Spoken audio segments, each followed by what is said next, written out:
Let's take a look at the latest. We are talking with Dr. Brian Harrington. Doctor, Hello, how are you Eric. doing? I'm good, thanks. Good. Hey, so this week brings some exciting news. Some really cool stuff has happened in the past week. Can you tell us about that?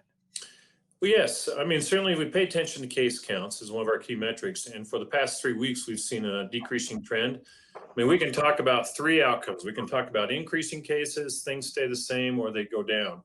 And we were hitting around 8, 10 patients, cases a week, leading into the latter part of, or leading into August. And then the last 3 weeks, we've seen a decline. We were at 6, then we were at 5, and then last week we only had 3 cases documented. And this week so far, I have not been aware of any new cases, although we certainly have a lag of tests that can come in. So that's good. That's great news. It's always good news when we see fewer cases out there. We're still testing robustly, so it's not an issue necessarily that. It's just I think we literally have less prevalence of the disease in our community right now.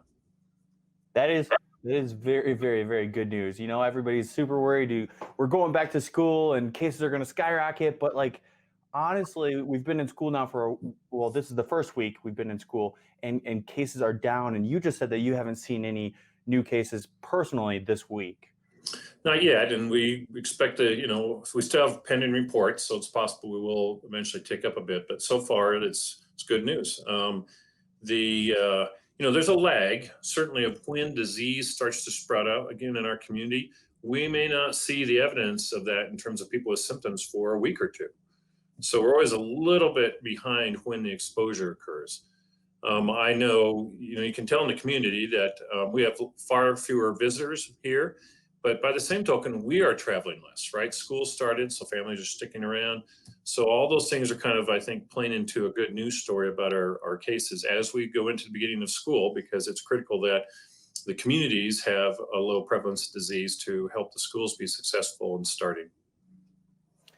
So one of the main places that we were seeing cases flare up were these retirement homes.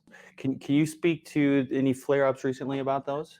Yes, sadly, we had an outbreak at the Haven, which is an assisted living facility over in Hayden. But that I'm excited to be able to say too that outbreak is officially over.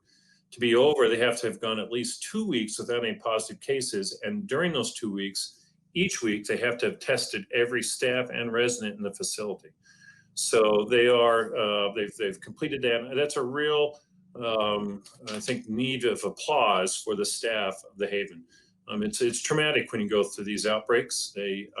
When staff are involved, they're operating with fewer staff, and so it's harder work for the people who are there. They obviously are mourning the loss of a couple residents at the Haven, and so that's tough when you have a community of people who care for each other. And I know that the staff and the residents over at the Haven care for each other, so that's been a tough go for them. But we're happy for them that it appears that outbreak has been stopped, and that's a credit to their hard work and their compliance with all the measures that we've suggested that can best prevent its continued spread. So again, I'm happy for the residents and staff over there. I applaud their hard work. Wow, that is really good news about that outbreak being completely diminished now. I love that. I know everyone around town loves that. That is really, really good news. I guess the question now is, we were at a stay-at-home order, and now we're at a safer-at-home order. With 3 new cases this past week, what is the likelihood of going back to normal or digressing from safer at home to feel free to go out? Yeah, so the Protect Our Neighbors framework creates a process for where you can ask for the state to approve expanding group sizes, certain activities, things like that. We've been unable to advance in that process in the past month or more just because of our higher case count and the lack of a decreasing trend. Now that we have started to see a decreasing trend, we can entertain those ideas. We still have to maintain that and get and keep at that low level. And I know that we have working groups within the county and the Board of Health and the commissioners working on that very issue of what those stages might look like for us and what we would apply for. Of course, we're still kind of early in the decreasing trend. We're also cognizant of the fact that as school starts, as we get into the cold and flu season, those are two variables that might increase our risk, and we've got to be careful about that. But the county is actively looking at the Protect Our Neighbors framework and considering how we could potentially move along that pathway in the weeks ahead. And the Protect Our Neighbors, does that mean just larger group size, or when are we able to take these masks off? Well, I mean, the masks are with us.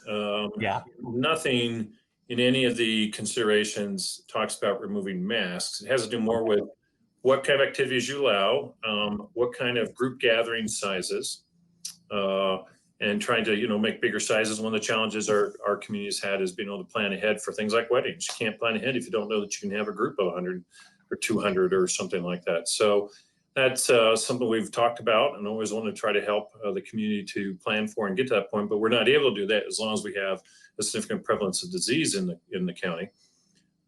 The Protect Our Neighbors framework doesn't talk at all about getting rid of masks or anything like that. It has to do more with these other factors. Masks are with us for some time, I believe. Okay. You heard it straight from the mouth of Dr. Brian Harrington. Doctor, thank you so much for joining me today. I really do appreciate it.